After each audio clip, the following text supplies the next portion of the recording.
শোকাকুল পৰিৱেশে পশ্চিম কলিয়াবৰ অঞ্চলৰ ধৰমপুৰ গাঁৱত এক বৰ ব্যাপকভাৱে প্ৰভাৱ বিস্তাৰ কৰিছে। শ্ৰদ্ধাৰ প্ৰতাপ বৰা বাপজনা গুণৱান পুত্ৰ কল্পজ্যোতি বৰাই আকস্মিকভাৱে দুৰ্ঘটনাত পতিত হৈ বৰ্তমান ইহ সংসাৰৰ পৰা বিদায় মাগিছে। তেওঁ নৱম শ্ৰেণীৰ ছাত্ৰ। অকল ধৰমপুৰে নহয়, পশ্চিম কলিয়াবৰতে এক শোকৰ ছাঁ ইয়াত বিয়পি পৰিছে। আমি সকলো ম্ৰিয়মান কিহেৰে জনাম আজি সাদৰ সম্ভাষণ। আজি এই বিষণ বিদায় বেলাত শোকত উঠলে প্ৰাণ বাক ৰুদ্ধ ম্ৰিয়মান ভাষা যে হেৰাই গ'ল অশ্ৰুকণিকাত।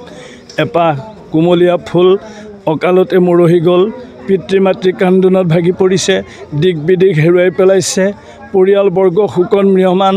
সম্পূৰ্ণ ধৰমপুৰ গাঁওবাসী ৰাইজ আজি শোকত ম্ৰিয়মান, কাৰণ তেওঁৰ কিছু প্ৰতিভা আছিলে।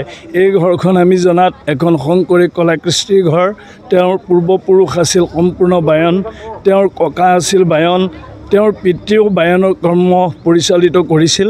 আৰু বৰ্তমান কল্পজ্যোতি বৰাইও খোলবাদ্য কান্ধত লৈ বিভিন্ন সময়ত গুৰুজনাৰ নাট ভাওনাত খোলবাদ্য পৰিৱেশন কৰি ৰাইজৰ মৰম বুটলিবলৈ সক্ষম হৈছিল। এটি ফুল কোমলীয়া শিশু, এপাহি সদ্য প্ৰস্ফুটিত গোলাপ অকালতে মৰহি যোৱাত আমি ম্ৰিয়মান হৈছোঁ। তথাপিও প্ৰভু ভগৱন্তৰ এয়া লীলা, তেওঁ দিয়া দান, তেওঁ লৈ গৈছে। ভাল বস্তু ঢেৰ দিন পৃথিৱীত বোধহয় নাথাকে, তথাপিও আমি মানৱ হিচাপে মানি ল'বলৈ টান পাইছোঁ।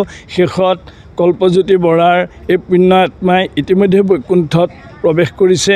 তথাপিও আমি মায়াময় জীৱ, গতিকে প্ৰভু ভগৱন্তৰ অভয় চৰণত পুনৰ আমি এই আত্মাৰ সদ্গতি কামনাৰ্থে কৈছোঁ নমো নমো নাৰায়ণ। প্ৰসন্ন হয়ুক হৰি কৰিউক মায়াক নিৰ্যান, আপোনাৰ মহিমা আপুনি বেকত কৰি জীৱক কৰা পৰিত্ৰাণ, জীৱক কৰা পৰিত্ৰাণ প্ৰভু কৃষ্ণ।